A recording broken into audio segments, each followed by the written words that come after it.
Ya, sementara itu Menteri Ekonomi Kreatif atau Ekraf, Tengku Rifki Harsyah ini merespon kasus yang menjerat Amsal Sitepu terdakwa dugaan korupsi pembuatan video profil desa di Kabupaten Karo, Sumatera Utara. Ya, pihaknya akan menyusun pedoman jasa kreatif. Kementerian Ekonomi Kreatif menghormati proses hukum yang sedang berjalan di Pengadilan Negeri Medan dengan tetap menjunjung tinggi asas praduga tak bersalah. 3. Pengadaan jasa kreatif memiliki karakteristik berbeda jika dibandingkan dengan pengadaan barang. Kewajaran penilaian harga perkiraan sendiri atau HPS, jasa kreatif harus dilakukan secara objektif dan berbasis pemahaman terhadap industri kreatif.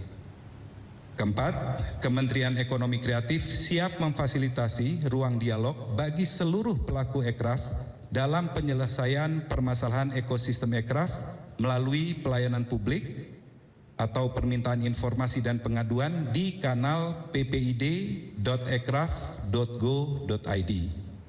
5. Kementerian Ekonomi Kreatif sedang merampungkan penyusunan pedoman di bidang jasa kreatif dengan melibatkan para pemangku kepentingan khususnya dengan asosiasi dan komunitas terkait untuk menjadi acuan guna mencegah terjadinya permasalahan serupa di masa yang akan datang. Pemirsa, duka mendalam menyelimuti kediaman Praka Farizal Ramadan dan almarhum Sertu Muhammad Nur Ikhwan, anggota Tentara Nasional Indonesia yang gugur akibat serangan Israel di Lebanon. Ya, hingga kini keluarga masih menunggu kepastian kepulangan jenazah ke rumah duka.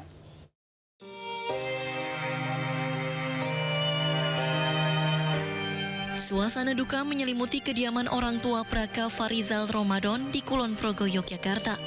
Sejumlah tetangga berdatangan untuk menyampaikan bela sungkawa. Hingga kini keluarga masih menunggu informasi terkait kepulangan jenazah ke tanah air. Ayah Praka Farizal bercerita dirinya sempat berkomunikasi singkat dengan sang anak beberapa hari sebelum insiden yang merenggut nyawa anaknya. Dari Koramil katanya Rabu apa belum jelas. Kalau saat ini informasi yang diterima keluarga gimana Bu untuk istri dan anaknya? Tadi malam itu ya itu video call, saya nanyakan cucu, terus pulangnya kapan, katanya nunggu tiket. Tiketnya kan kemarin belum dapat gitu. Sebelumnya, Praka Fahrizal gugur ketika bertugas di Lebanon sebagai pasukan penjaga perdamaian PBB atau UNIFIL di Lebanon akibat terkena serangan Israel. Praka Farizal gugur meninggalkan seorang istri dan seorang anak perempuan yang berusia 2 tahun. Dari Kabupaten Kulon Progo, Yogyakarta, Basuki Budi Utomo, iNews melaporkan.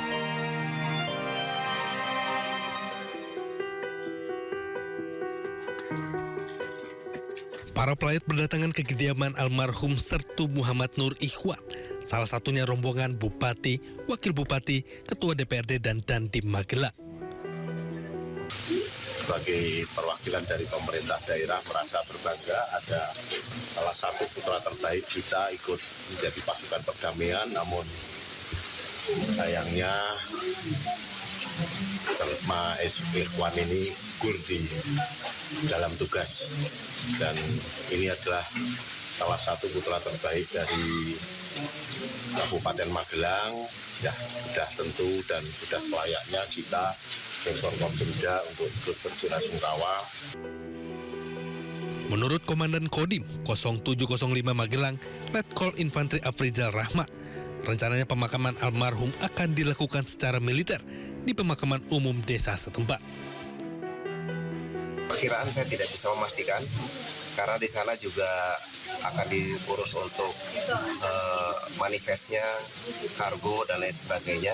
Jadi saya tidak bisa memastikan, mungkin nanti di berita nasional akan disampaikan. Sebagai bentuk penghargaan tertinggi atas dedikasi dan pengabdian di kancah internasional, negara melalui TNI akan memproses kenaikan pangkat luar biasa bagi almarhum. Almarhum Sertu Muhammad Nur Ihwan adalah salah satu prajurit yang gugur saat hendak melakukan proses evakuasi rekannya yang sebelumnya gugur akibat korban serangan Israel. Dari Magelang, Jawa Tengah, Puji Hartono, iNews melaporkan. Ya, sementara itu tim advokasi untuk demokrasi merasa janggal ini dengan langkah Polda Metro Jaya yang melimpahkan perkara penyiraman air keras Andri Yunus ke Puspom TNI. Ya, apalagi penanganan kasus penyiraman air keras telah masuk ke dalam tahap penyidikan. Ya, kita tidak tahu seperti apa intervensinya, tetapi keanehannya adalah ketika sedang diungkap oleh penyidikannya dan belum selesai penyidikannya, kemudian langsung diambil alih. Apalagi sekarang ada berita diserahkan. Tentu bagi kami ini adalah sebuah keanehan yang luar biasa gitu. Itu keanehannya ya. Nah, bagaimana komunikasi di belakang apa yang terjadi kami tidak tahu gitu. Tapi hari ini kami kaget bahwa itu dilimpahkan. Itu adalah sebuah hal yang menurut kami keliru. Nah, kami tanya tadi di ruangan kan, apa dasar hukum pelimpahan? Apakah ada undang-undang yang melatar belakangi pelimpahan dari penyidik polisi ke tentara? Kan nggak ada. Ya kan? Apakah ada MOU pelimpahan? Nggak ada juga. Jadi sebenarnya pelimpahan itu proses yang cacat hukum. Harusnya kepolisian kalau ada penyidikan dia harus segera melimpahkan ke kejaksaan. Karena itulah proses yang diatur di KUHAP. Ya, sebagai penyidik dia lapor dengan membuat SPDP ke kejaksaan, perintah penyidikan dan pelimpahan ke kejaksaan. Kejaksaan yang akan meneliti.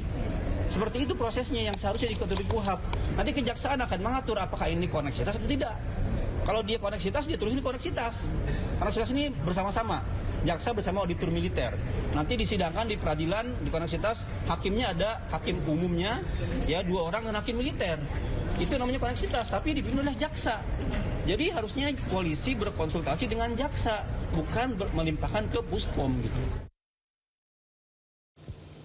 Bisa pemerintah telah menetapkan kebijakan work from home bagi ASN sekali sepekan setiap hari Jumat. Ya, kebijakan ini berlaku mulai 1 April 2026.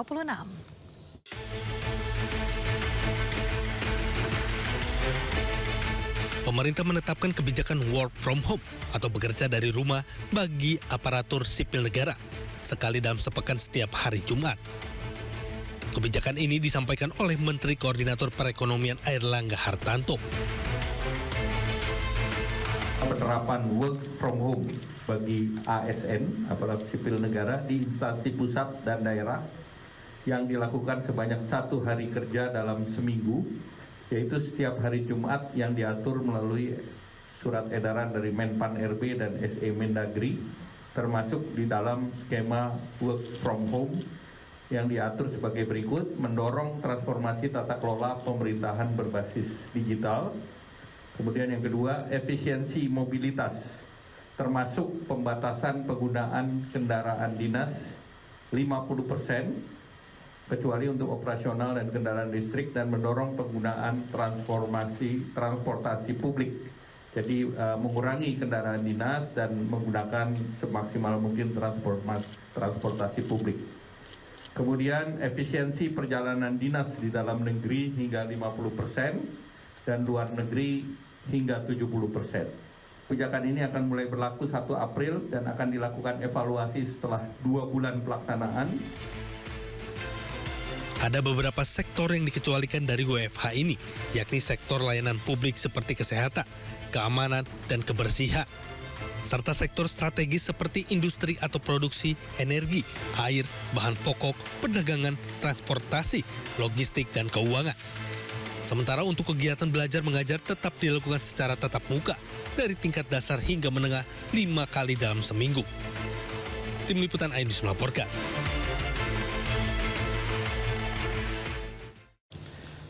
Pemirsa, Jakarta masih menjadi tujuan, namun tak semua yang datang benar-benar siap. Ya, di tengah arus pendatang yang masih terjadi, pemirsa, Pemprov DKI menemukan sebagian pendatang belum siap bertahan di tengah mahalnya biaya hidup di Jakarta.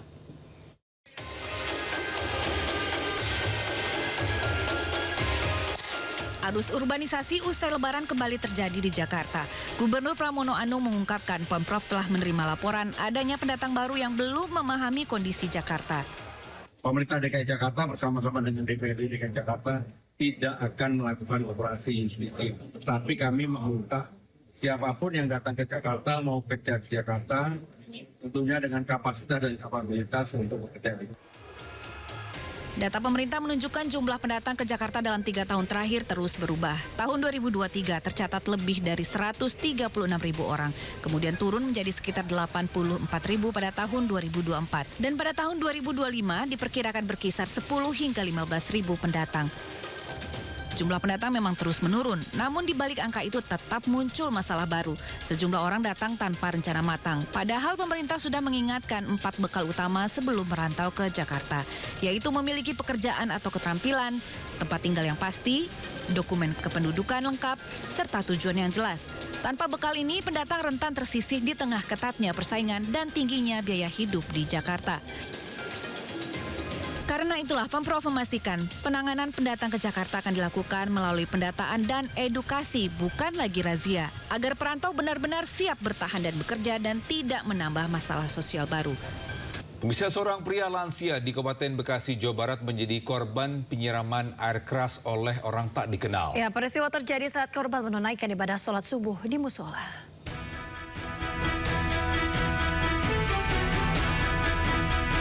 Seorang pria lanjut usia menjadi korban penyiraman air keras di perumahan Bumi Sani Permai, Desa Setia Mekar, Tambun Selatan, Kabupaten Bekasi, Jawa Barat.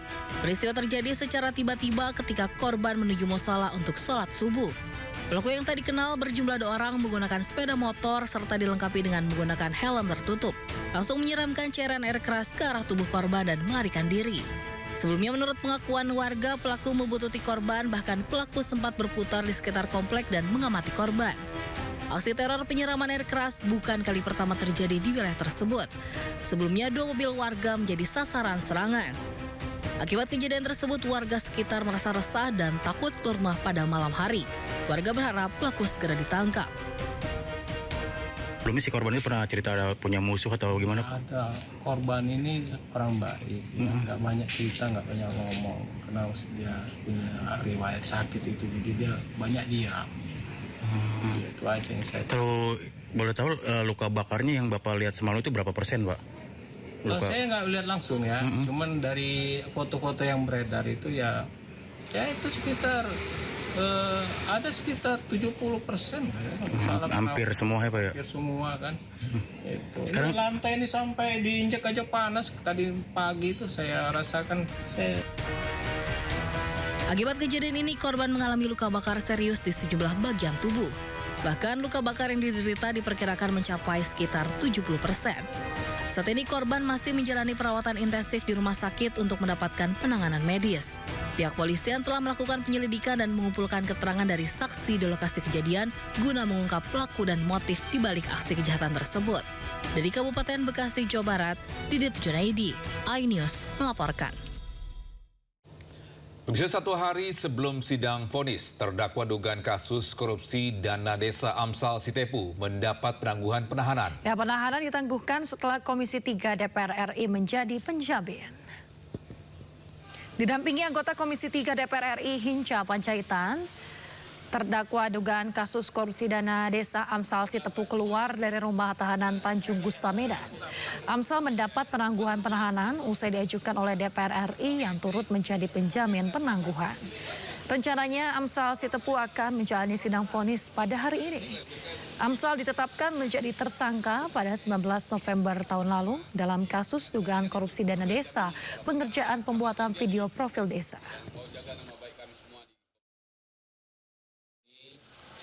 Kami dari Komisi 3 DPR RI telah menerima penetapan dari Majelis Hakim untuk pengabulan penangguhan penahanan. Dan hari ini sudah dieksekusi. Ya, sebelumnya Komisi 3 DPR RI menjamin penangguhan penahanan atas kasus dugaan korupsi videografer Amsal Sitepu. Ya, Amsal Sitepu ditahan setelah dituduh menggelembungkan anggaran jasa pembuatan video profil desa di Kabupaten Karo, Sumatera Utara. Saya cuma mencari keadilan, Pak. Saya cuma pekerja ekonomi kreatif biasa, Pak.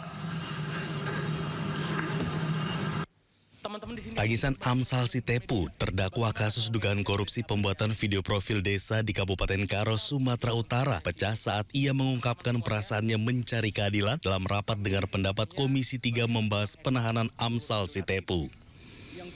Kasusnya menjadi sorotan lantaran diduga ada kejanggalan proses hukum. Terkait hal ini, Majelis Hakim Pengadilan Tipikor Medan membebaskan Amsal Sitepu dari segala tuntutan. DPR menilai unsur niat jahat atau mens rea tidak terpenuhi karena pekerjaan video sudah tuntas dilaksanakan sehingga jeratan pasal korupsi dianggap sangat dipaksakan bagi seorang pekerja kreatif. Saya hari ini hanya mencari keadilan. Saya hanya pekerja ekonomi kreatif. Yang saya takutkan jika hal ini terjadi, kami anak-anak muda pekerja ekonomi kreatif di Indonesia akan takut untuk bekerja sama dengan pemerintah. Saya cuma mencari keadilan, Pak. Saya cuma pekerja ekonomi kreatif biasa, Pak. Saya nggak punya wewenang dalam anggaran, Pak. Sederhananya saya hanya menjual. Kalau memang harganya kemahalan, kenapa tidak ditolak saja? Atau kalau tidak sesuai, kenapa harus dibayarkan? Tidak perlu saya dipenjarakan.